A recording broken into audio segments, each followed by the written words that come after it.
जो देवताओं की पूजा करते हैं वे देवताओं के बीच जन्म लेंगे। जो पितरों को पूजते हैं वे पितरों के पास जाते हैं। जो भूत प्रेतों की उपासना करते हैं वे उन्हीं के बीच जन्म लेते हैं।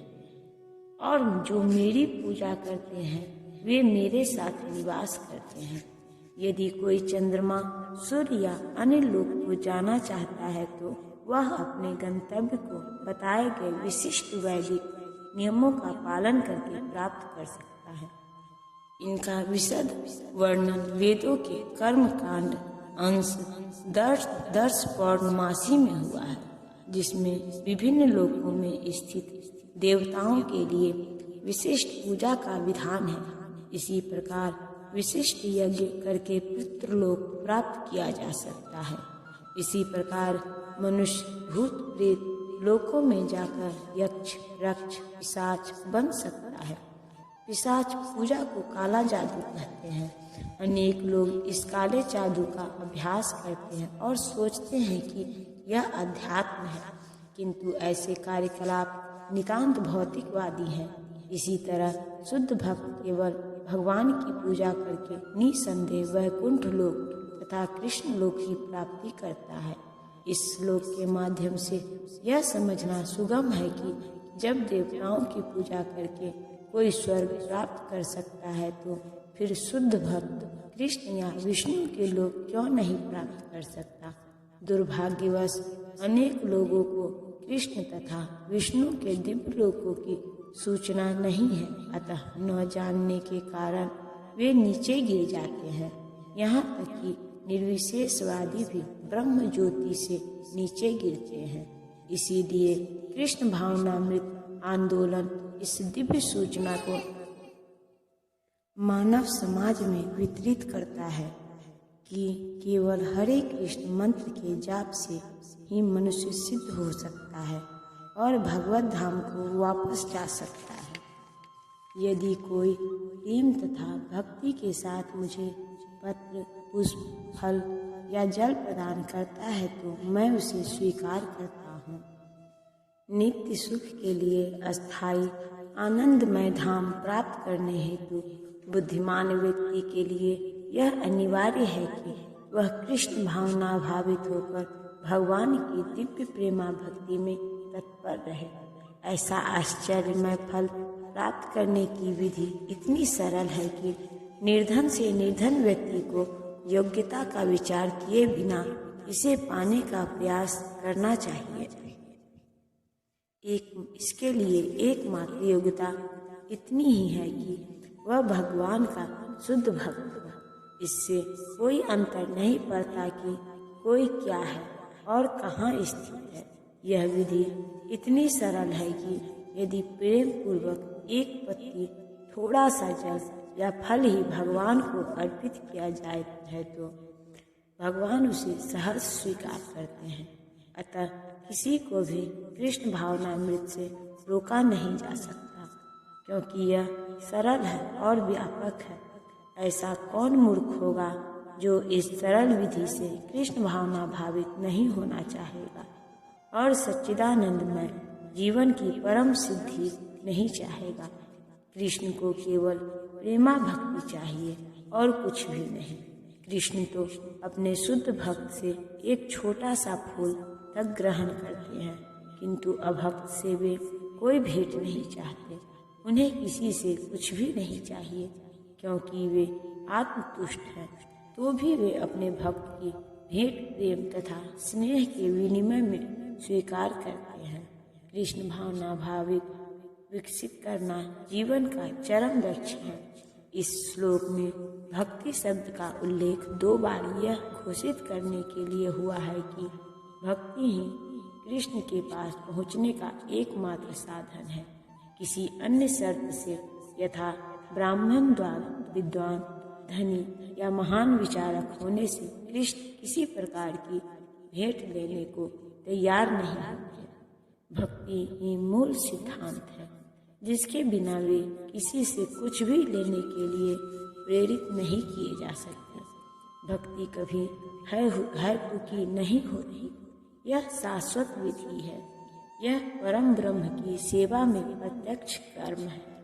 यह बतलाकर कि वे ही एकमात्र भोक्ता, आदि स्वामी और समस्त यज्ञ भेंटों के वास्तविक लक्ष्य हैं। अब भगवान कृष्ण यह बताते हैं कि वे किस प्रकार की भेंट पसंद करते हैं। यदि कोई शुद्ध होने तथा जीवन के लक्ष्य तक पहुँचने के उद्देश्य से भगवत भक्ति करना चाहता है तो उसे चाहिए कि वह पता करे कि भगवान उससे क्या चाहते हैं। कृष्ण से प्रेम करने वाला उन्हें उनकी इच्छित वस्तु देगा और कोई ऐसी वस्तु भेंट नहीं करेगा जिसकी उन्हें इच्छा न हो या उन्होंने न मांगी हो। इस प्रकार कृष्ण को मांस, मछली तथा अंडे भेंट नहीं किए जाने चाहिए। यदि उन्हें इन वस्तुओं की इच्छा होती तो वे इनका उल्लेख करते। उल्टे वे स्पष्ट आदेश देते हैं कि उन्हें पत्र, पुष्प, जल तथा फल अर्पित किए जाएं और वे इन्हें स्वीकार करेंगे। अतः हमें यह समझना चाहिए कि वे मांस, मछली तथा अंडे स्वीकार नहीं करेंगे। शाक, अन्न, फल, दूध तथा जल ये ही मनुष्यों के उचित भोजन है और भगवान कृष्ण ने भी इन्हीं का आदेश दिया है। इनके अतिरिक्त हम जो भी खाते हैं वह उन्हें अर्पित नहीं किया जा सकता, क्योंकि वे उसे ग्रहण नहीं करेंगे। यदि हम ऐसा भोजन उन्हें अर्पित करेंगे तो हम प्रेमा भक्ति नहीं कर सकेंगे। तृतीय अध्याय के 13वें श्लोक में श्री कृष्ण बताते हैं कि यज्ञ का उच्चिष्ट ही शुद्ध होता है। अतः जो लोग जीवन में प्रगति करने तथा भव बंधन से मुक्त होने के इच्छुक हैं उन्हें इसी को खाना चाहिए।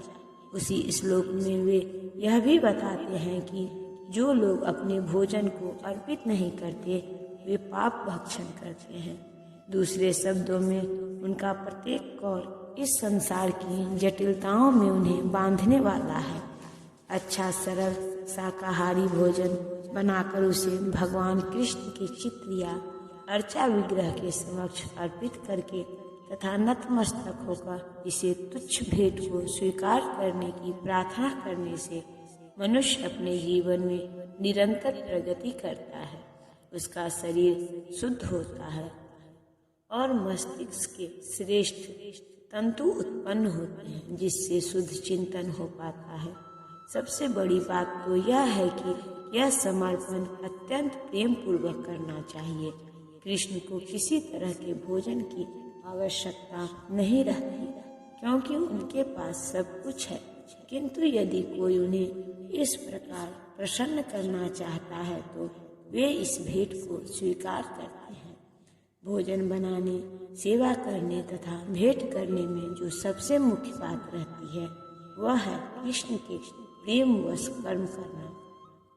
वे मायावादी चिंतक भगवत गीता के इस श्लोक का अर्थ नहीं समझ सकेंगे, जो यह मानकर चलते हैं कि परब्रह्म इंद्रिय रहित है। उनके लिए यह या तो रूपक है या भगवत गीता के उद्घोषक कृष्ण के मानवीय चरित्र का प्रमाण है। किंतु वास्तविकता तो यह है कि भगवान कृष्ण इंद्रियों से युक्त हैं और यह कहा गया है कि उनकी इंद्रियां परस्पर परिवर्तनशील है। दूसरे शब्दों में एक इंद्रिय दूसरी इंद्रिय का कार्य कर सकती है। कृष्ण को परम ब्रह्म कहने का आशय यही है। इंद्रिय रहित होने पर उन्हें समस्त ऐश्वर्यों से युक्त नहीं माना जा सकता। 7वें अध्याय में कृष्ण ने बतलाया है कि वे प्रकृति के गर्भ में जीवों को स्थापित करते हैं। इसे वे प्रकृति पर दृष्टिपात करके रहते हैं। अतः यहाँ पर भी भक्तों द्वारा भोजन अर्पित करते हुए भक्तों का प्रेम पूर्व शब्द सुनना कृष्ण के द्वारा भोजन करने तथा उसके स्वाद लेने के ही समरूप है। इस बात पर इसलिए बल देना होगा क्योंकि अपनी सर्वोच्च स्थिति के कारण उनका सुनना उनके भोजन करने तथा स्वाद ग्रहण करने के ही समरूप है। केवल भक्त ही बिना तर्क के यह समझ सकता है कि परब्रह्म भोजन कर सकते हैं और उसका स्वाद ले सकते हैं।